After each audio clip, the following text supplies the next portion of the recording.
नमस्कार, यूपी तक के मॉर्निंग शो सुर्खियां में आपका स्वागत है।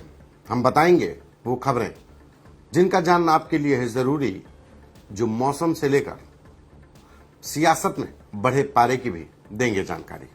तो शुरुआत मौसम से ही। उत्तर प्रदेश में तापमान लगातार बढ़ा हुआ है। लगातार गर्मी के प्रकोप से समूचा उत्तर भारत तपिश में जूझ रहा है। और कल की अगर बात करें, बीते शुक्रवार को बांदा पूरे देश में सबसे गर्म जिला रहा है, जहां पर पारा 45 डिग्री से ज्यादा पहुंच गया है।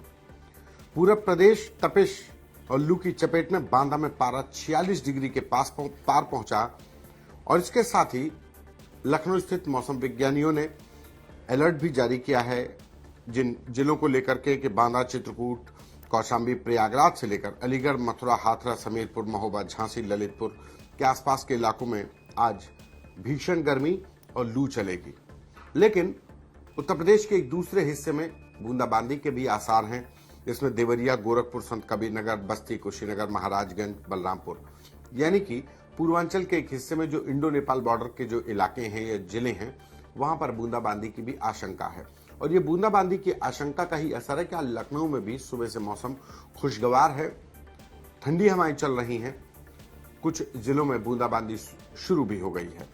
लेकिन जिन जिलों में पारा 45 डिग्री पार कर चुका है, उसमें प्रयागराज, कानपुर, झांसी, वाराणसी और हमीरपुर हैं। 46.2 डिग्री के साथ बांदा देश भर में सबसे गर्म जिला रहा है। इसके बाद बात उस हादसे की जिसमें 5 लोगों की जान चली गई। लखनऊ में किसान पथ रिंग रोड पर बिहार से दिल्ली जा रही बस में अचानक आग लगने से 5 लोगों की मौत हो गई, जिसमें 2 बच्चे भी शामिल थे। अब इस मामले में पुलिस और परिवहन विभाग ने पड़ताल शुरू की है। और पड़ताल के बाद पता चला है कि जो गोरखपुर के आरटीओ हैं राघव कुमार कुशवाहा को सस्पेंड कर दिया गया है। एक्शन का दौर शुरू हो गया। वजह कि बिना भौतिक सत्यापन के ही, यानी फिजिकल वेरिफिकेशन के बिना ही फिटनेस प्रमाण पत्र दे दिया गया था। दरअसल उत्तर प्रदेश में एनीवेयर फिटनेस की एक अभियान चलाया गया था। 8 अप्रैल 2024 से एनीवेयर फिटनेस प्रणाली के तहत फिजिकल वेरिफिकेशन के बिना ही फोटो के आधार पर गोरखपुर से बस का फिटनेस प्रमाण पत्र दे दिया गया था। बस कितनी फिट है, ये गोरखपुर से दिया गया था। और रजिस्टर कहां थी? बागपत में। और सबसे बड़ी बात कि स्पेशल परमिट 10 मई से 16 मई तक के लिए दिया गया। 10 मई से 16 मई तक के लिए दिए गए परमिट का मतलब कि शादी, बारात, विशेष प्रयोजन के लिए एक रूट के लिए परमिट दिया गया। और बस दिल्ली से, जाहिर सी बात है कि जब बागपत में रजिस्टर्ड थी और इसका जो संचालन है वो गाजियाबाद से हुआ, तो वहां से जब बस शुरू हुई तो बिहार गई। बिहार से लौटते समय सवारियों को भर लिया और क्षमता से अधिक सवारियां भरी थी। इमरजेंसी गेट, जो जांच में खुलासा हुआ कि इमरजेंसी गेट पर तक सीट लगी थी, जिसकी वजह से यात्री निकल नहीं पाए। धुआं और आग में फंसकर 5 लोगों की जान चली गई। और अब इस मामले में कार्रवाई का दौर शुरू हुआ है। इसके बाद असर भारत पाकिस्तान के बीच फैले तनाव से तुर्की और अजरबैजान ने जो साथ दिया उस पर कि तुर्की और अजरबैजान के साथ व्यापार का बहिष्कार कर यूपी से दोनों देशों को करीब 1600 करोड़ रुपए का नुकसान होगा। उत्तर प्रदेश देश का सबसे बड़ा राज्य, सबसे बड़ी आबादी वाला राज्य, तो जाहिर सी बात है कि ऐसे में जो कोई भी प्रोडक्ट होगा, कोई भी उद्योग धंधा होगा, उसका सबसे बड़ा असर अगर उत्तर प्रदेश से बहिष्कार का या किसी भी कंपनी या किसी भी प्रोडक्ट की डिमांड यूपी में बढ़ेगी तो उसकी प्रोडक्टिविटी भी बढ़ेगी। लेकिन अगर बहिष्कार शुरू हुआ, बायकॉट शुरू हुआ, तो उसका असर भी देखने को मिलेगा।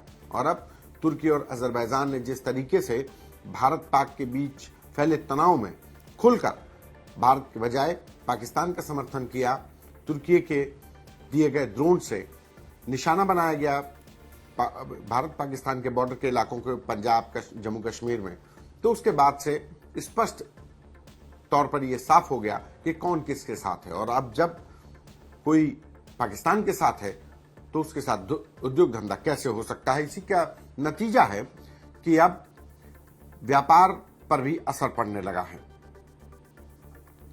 इसके बाद उत्तर प्रदेश में लखनऊ में 80 निजी स्कूलों की एनओसी निरस्त करने की तैयारी, आरटी के तहत नहीं दिया था प्रवेश। लखनऊ में ऐसे 80 प्राइवेट स्कूल्स हैं जिनके एनओसी यानी कि नो ऑब्जेक्शन सर्टिफिकेट जो विभाग के द्वारा जारी किया जाता है उसको कैंसिल करने की तैयारी हो रही है।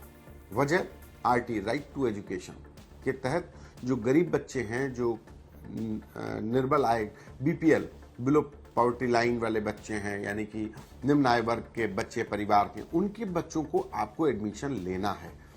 और ये जो बड़े प्राइवेट स्कूल्स हैं ये आरटी के नाम पर इन बच्चों के एडमिशन करने में कोताही बरती है और अब ऐसे 80 स्कूलों के खिलाफ कार्रवाई का दौर शुरू हो जाएगा। उत्तर प्रदेश की नौकरशाही में भी तबादलों का दौर जारी है। कल 48 पीपीएस अधिकारियों का तबादला कर दिया गया। जिन 48 पुलिस अफसरों का तबादला किया गया उसमें कई जिलों के एडिशनल एसपी भी शामिल हैं, जिसमें एक जो सबसे चर्चित जिला, देखने में छोटा लेकिन चर्चित जिला, बीते कई महीनों से उत्तर प्रदेश और देश में चर्चित है, वो है संभल। और संभल के एडिशनल एसपी श्रीशन का तबादला कर दिया गया है। श्रीशन को एडिशनल एसपी इटावा बनाया गया है और इसके साथ ही उनकी जगह पर राजेश श्रीवास्तव जो कानपुर कमिश्नरेट में तैनात थे, उनको संभल का नया एडिशनल एसपी बनाया गया है। एक तरीके से संभल से इटावा का भेजा जाना श्रीशन के लिए एक प्रमोशन, बड़ा जिला है। श्रीशन ने जिस तरीके से सूझबूझ से संभल में बीते दिनों हुई संवेदनशील घटनाओं पर स्टैंड लिया, जिस तरीके से माहौल को संभाले रखा, उसी का नतीजा है कि उनका ट्रांसफर रूटीन ट्रांसफर है। 2 साल से अधिक के जो अधिकारी हैं किसी एक जगह पर पोस्ट हो, उनका तबादला किया जाता है। तो उसी कड़ी में श्रीशन को इटावा भेजा गया है और इटावा भेजने के बाद राजेश श्रीवास्तव संभल के एडिशनल एसपी होंगे। इसके अलावा बाराबंकी के एडिशनल एसपी अखिलेश नारायण को डीजीपी मुख्यालय से संबद्ध कर दिया गया है, उनका चूंकि रिटायरमेंट है। इसके साथ ही सीतापुर, लखीमपुर, जौनपुर समेत कई जिलों के एडिशनल एसपी हटाए गए हैं, तबादला किया गया है, रूटीन ट्रांसफर है। इसके बाद सेंट्रल बैंक ऑफ इंडिया का अफसर घूस लेते गिरफ्तार, सीबीआई की एंटी करप्शन ब्रांच ने रंगे हाथों गिरफ्तार किया है। सीबीआई की एंटी करप्शन टीम ने 15,000 घूस लेते सीबीआई का अधिकारी गिरफ्तार किया गया। सीबीआई हमेशा अगर ऐसे कोई सरकारी अधिकारी घूस मांग रहा है तो उसके लिए कहती है कि आप हमसे संपर्क करें। उसी कड़ी में एक शिकायत हुई और उस शिकायत का नतीजा था कि सीबीआई ने एक ट्रैप किया देवरिया में, और देवरिया में सेंट्रल बैंक ऑफ इंडिया के अफसर प्रिंस कुमार झा को 15,000 के घूस लेते हुए गिरफ्तार किया गया है। प्रिंस कुमार झा के खिलाफ शिकायत मिराज आलम ने की थी, जिनका कहना था कि 5 लाख रुपए का मुद्रा लोन देने के एवज में 20,000 की घूस मांग रहे थे और 20,000 की घूस मांगने में 15,000 रुपए लेते हुए पकड़े गए। सीबीआई ने गिरफ्तार कर जेल भेज दिया। इसके बाद खबर उस मेले की जिसको लेकर सियासत गरमाई थी, वो था बहराइच में सालार मसूद गाजी की दरगाह पर लगने वाला मेला, जो 15 मई से 15 जून के बीच लगना था। लेकिन बहराइच जिला प्रशासन ने, पुलिस ने एक इंटरनल रिपोर्ट दी और रिपोर्ट के आधार पर कहा गया कि मौजूदा हालात में जिस तरीके की परिस्थितियां हैं, उन परिस्थितियों को देखते हुए सालार गाजी की दरगाह के आसपास जो मेला लगता है उसके लगने पर कानून व्यवस्था का हवाला दिया। साथ ही यह भी कहा गया कि सालार गाजी मसूद के दरगाह पर जो मेला लगाया जाता उसके जरिए कई जमीनें अतिक्रमण करके कब्जा करने की भी कोशिश की गई। जब जिला प्रशासन ने इस पर रोक लगाई तो जो मेला प्रबंध समिति उसने हाईकोर्ट की लखनऊ बेंच में एक याचिका डाली और धीरे धीरे करके करीब 4 याचिकाएं इलाहाबाद के लखनऊ बेंच में दायर की गई, जिस पर लगातार सुनवाई हो रही है। कल भी सुनवाई हुई, उससे पहले भी सुनवाई हो रही थी। जस्टिस AR मसूदी और अजय कुमार श्रीवास्तव फर्स्ट की बेंच में यह सुनवाई हुई और सुनवाई के बाद सरकार की तरफ से दलील दी गई कि मौजूदा हालात में अब जो हालात हैं उसमें तो बिल्कुल परमिशन नहीं दी जा सकती। वजह कि बहराइच इंडो नेपाल बॉर्डर का इलाका है और ऐसे में वहां पर अगर कोई मेला होगा, चूंकि इंडो नेपाल बॉर्डर है, वहां से तमाम बार घुसपैठिए घुसे हैं और बहराइच से तमाम बार एटीएस और यूपीएसटीएफ ने आईएसआई, होजी, लश्कर के आतंकियों को गिरफ्तार किया है। कई दूसरे प्रदेशों में पकड़े गए आतंकियों के कनेक्शन मिले हैं। इसका साथ ही दलील दी गई, जो प्रबंध समिति के द्वारा जो दलील दी गई कि सालों पुराना मेला है, लेकिन जिला प्रशासन ने कहा कि इस मेले की आड़ में कुछ अराजक तत्व वहां पर अराजकता फैला सकते हैं, जमीन पर कब्जा करने की भी कोशिश हो रही है, इसकी शिकायतें भी मिली हैं। तो जिसके बाद अब हाईकोर्ट की लखनऊ बेंच ने मेला लगाने को लेकर जो रोक लगी थी उस पर कोई राहत नहीं दी है और अब इस मामले की सुनवाई 19 मई को होगी, यानी कि अब इसकी सुनवाई मंडे को होगी। इसके बाद जो खबर है, यूपी और दिल्ली सहित कई राज्यों के फर्जी सिम एशिया के दूसरे देशों में भेजे गए। चित्रकूट से 6 पकड़े गए। यूपीएसटीएफ ने चित्रकूट से 6 लोगों को गिरफ्तार किया। इनके पास से प्री एक्टिवेटेड सिम मिले। इसमें कई जो सिम के जो होलसेलर हैं, जो सिम बेचने का काम करते हैं, उनके पास डिस्ट्रीब्यूटरशिप है, उनको भी पकड़ा गया। कई वोडा और आइडिया कंपनी के कई जो अधिकारी हैं जो उसमें काम करते हैं, उनको पकड़ा गया, जो प्री एक्टिवेटेड सिम बेच रहे थे। और कई हजार सिम बीते कई सालों से ये लोग बेच रहे थे, जिनको यूपीएसटीएफ ने गिरफ्तार किया है। ये बात थी लखनऊ। और अब अगर सियासत की करें तो सियासत में प्रोफेसर रामगोपाल के द्वारा दिए गए बयान से सियासत गरमाई हुई है। प्रोफेसर रामगोपाल यादव ने विंग कमांडर व्योमिका सिंह और एयर चीफ मार्शल को लेकर जो बयान दिया, उसके बाद बीजेपी ने सियासी हमला बोला, आड़े हाथों लिया रामगोपाल यादव को। कल रामगोपाल यादव ने इस बयान पर अपना काउंटर एक तरीके से किया है। उन्होंने कहा है कि मुख्यमंत्री ने बिना पूरी बात सुने, पूरा वीडियो सुने ही ट्वीट कर दिया और बीजेपी ऐसे ही लोगों को फंसाने का काम करती है। प्रोफेसर रामगोपाल यादव ने मुरादाबाद में दिवंगत नेता मुलायम सिंह यादव की मूर्ति के अनावरण के समय पर व्योमिका सिंह और एयर चीफ मार्शल को पीडीए का हिस्सा बताया। व्योमिका सिंह की जाति को बता करके एक तरीके से टिप्पणी की, जिस पर बीजेपी ने सवाल खड़े किए कि आखिर कम से कम देश की सेना को तो छोड़ दीजिए, जो बेटियां इस देश का अभिमान है, मान है, जो इस देश की बेटियों के लिए एक रोल मॉडल हैं, कम से कम उस व्योमिका सिंह को तो छोड़ दीजिए। तो ये सियासत गरमाई हुई थी। इसके बाद बात अगर अन्य खबरों की करें तो उत्तर प्रदेश में जिस तरीके से मौजूदा समय में परिस्थितियां हैं कि अफसरों के तबादले हो रहे हैं, अफसरों के तबादले के बीच एक बार फिर जातिगत जो राजनीति है वो भी गरमाई हुई है। जातिगत राजनीति को लेकर के ही ये पूरी सियासत का हिस्सा है। और इसके बाद एक खबर कोर्ट से।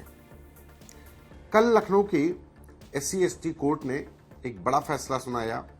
इस फैसले के तहत वकील लाखन सिंह को 10 साल की सजा और 2.5 लाख रुपए जुर्माना लगाया।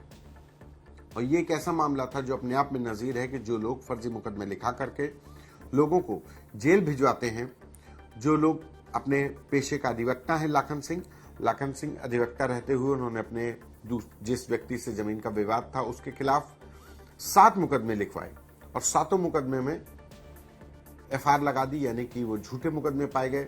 इसके बाद 2023 में जो आखिरी जो मुकदमा लिखाया गया 2014 का, उसकी विवेचना करते हुए डिप्टी SP उस समय के CO थे धीरेन्द्र राय, CO महानगर थे, उन्होंने जांच की और फिर देखा कि ये आदमी एक सुनील दुबे के खिलाफ लगातार मुकदमे लिखा रहा है। तो उन्होंने इस शख्स के खिलाफ कोर्ट से कहा कि दंड दिया जाए, ये लगातार फर्जी मुकदमे लिखा रहे हैं। धीरेन्द्र राय CBI में लंबे समय तक रहे हैं, ताज कॉरिडोर की जांच की है, उत्तर प्रदेश में बड़े चर्चित अधिकारी हैं, सख्त अधिकारी हैं। इन्वेस्टिगेशन के लिहाज से धीरेन्द्र राय ने वकील लाखन सिंह के खिलाफ दंड देने के लिए जो वाद दायर किया उस पर सुनवाई हुई और आखिर में सुनवाई के बाद लखनऊ की स्पेशल SC/ST कोर्ट ने लाखन सिंह को 10.5 साल की सजा और 2.5 लाख रुपए का जुर्माना लगाया है। ये एक अपने आप में एक अनोखा आदेश, एक नजीर वाला आदेश कि जो लोग फर्जी मुकदमे लिखा करके विरोधियों को जेल भिजवाने की कोशिश करते हैं उन पर भी कैसे कार्रवाई की जाए, ये एक फैसला, एक नजीर बन गया है। तो आज उत्तर प्रदेश की सुर्खियों में बस इतना ही। दीजिए मुझे इजाजत। नमस्कार।